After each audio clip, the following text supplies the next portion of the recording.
अजून एक धक्कादायक बातमी समोर आली आहे. नुकतेच यवतमाळ कोर्टानं नितीन नारायण केसकर याच्या विरुद्ध अजामीनपात्र अटक वॉरंट जारी केले होते. आर्थिक फसवणुकीचे गंभीर गुन्हे नितीन नारायण केसकर याच्यावर अकोला येथे दाखल झाले आहेत. आमचे प्रतिनिधी अनिल अकोल्यावरून फोनवर अधिक माहिती देतील. नक्कीच पूनम. अकोला येथे अत्यंत गंभीर आर्थिक गुन्हे रामदासपेठ पोलीस ठाण्यात 2013 मध्ये दाखल झाले आहेत. त्यांची खालील कलम अत्यंत गंभीर आहेत. खोटी माहिती देऊन किंवा फसवणूक करून डिजिटल/इलेक्ट्रॉनिक प्रमाणपत्र किंवा परवानगी मिळवणे. IT संबंधित फसवणूक. Reserve bank of India act कलम 58 ब. बेकायदेशीर आर्थिक व्यवहार, अनधिकृत ठेवी/फायनान्स योजना चालवणे. RBI नियमांचे उल्लंघन. कलम 5. RBIला वित्तीय संस्थांवर नियंत्रण ठेवण्याचा व कारवाई करण्याचा अधिकार. कलम 58.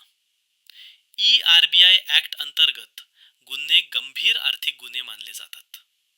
जामीन व चौकशी कठोर असते. अनधिकृत वित्तीय/ठेवी योजना व RBI नियमभंग. इंडियन पॅनल कोड IPC कलम 406. विश्वासघात. विश्वासाने दिलेले पैसे गैरवापर करणे. कलम 409. पदाचा गैरवापर करून विश्वासघात, विश्वस्त, सेक्रेटरी, अधिकारी इत्यादी पदावर असताना पैशांचा अपहार. कलम 420. फसवणूक. खोटे आश्वासन देऊन आर्थिक फसवणूक करणे. कलम 468. फसवणुकीसाठी बनावट कागदपत्र तयार करणे. कलम 470. बनावट दस्तऐवजाची व्याख्या. कलम 471. बनावट कागदपत्र वापरणे. कलम 472. बनावट शिक्के/सील तयार करणे. बनावट कागदपत्रे तयार करून वापरणे. कलम 120 ब. गुन्हेगारी कट. अनेक व्यक्तींनी मिळून गुन्ह्याचे कटकारस्थान रचणे. पूनम, अशा गंभीर आर्थिक गुन्ह्यांची केस दर्शवतात. 2021 पासून अकोला कोर्टामध्ये या प्रकरणाची सुनावणी सुरू आहे.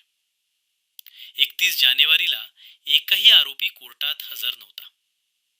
आजही नितीन नारायण केसकर कोर्टात हजर नव्हता. पुढील तारीख 9 फेब्रुवारी देण्यात आली आहे.